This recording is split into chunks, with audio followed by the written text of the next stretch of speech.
William Morrow and HarperAudio present Anima Rising, a novel by Christopher Moore, performed by Mary Jane Wells.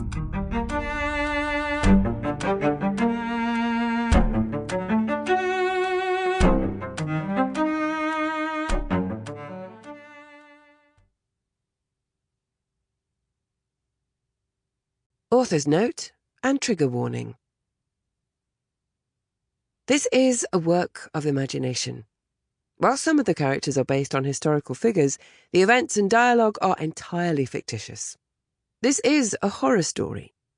Herein are described incidents of sexual assault, violence and profanity, as well as references to sex and sex work. Those with the sensitivity to such elements would do well to avoid this text. Finally, and I can't stress this enough, if you are listening to this book in audio format in the car with a kid or your grandma, turn on something else. Now!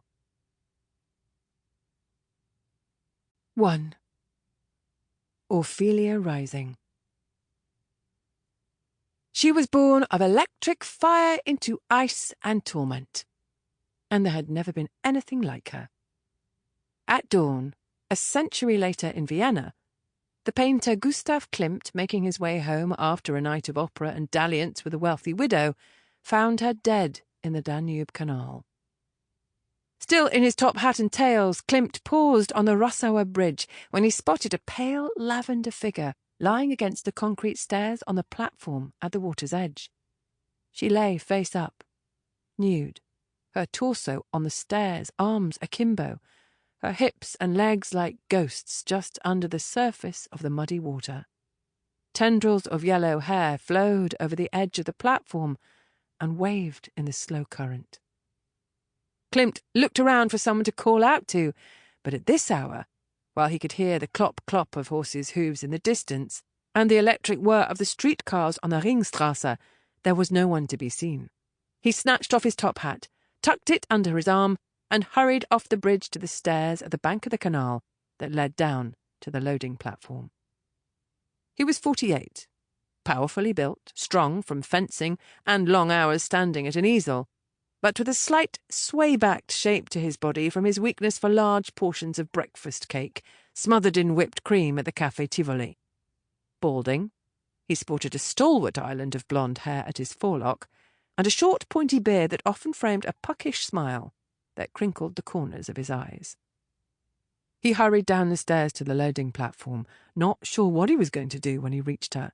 She might have slid slippery out of one of his paintings, his water serpents or fish blood, fantasy motifs of pale, lithe women gliding indifferently through pools of desire. Paintings built from thousands of drawings and hundreds of hours in the studio with young models, yet only at this moment, standing above the corpse, did it occur to him that all the women in the paintings, like this poor drowned girl, were oblivious to his presence. He knew he should call for a policeman, or perhaps a doctor, but he just stood, looking at her.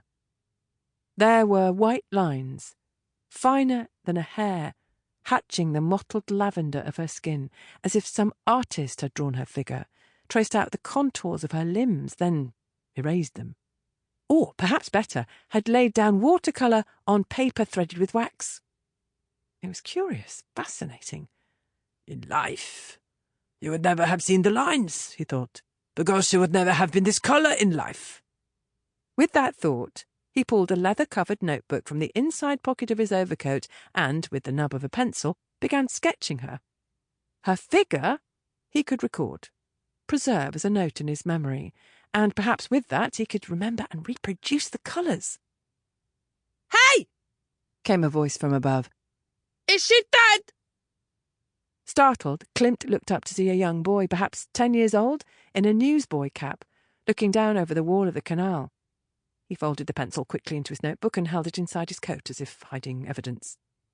Yes, he said, now transported from the ethereal fairyland of his imagination to the stark reality of this situation. "I think so. Did you kill her?" Sample complete. Ready to continue?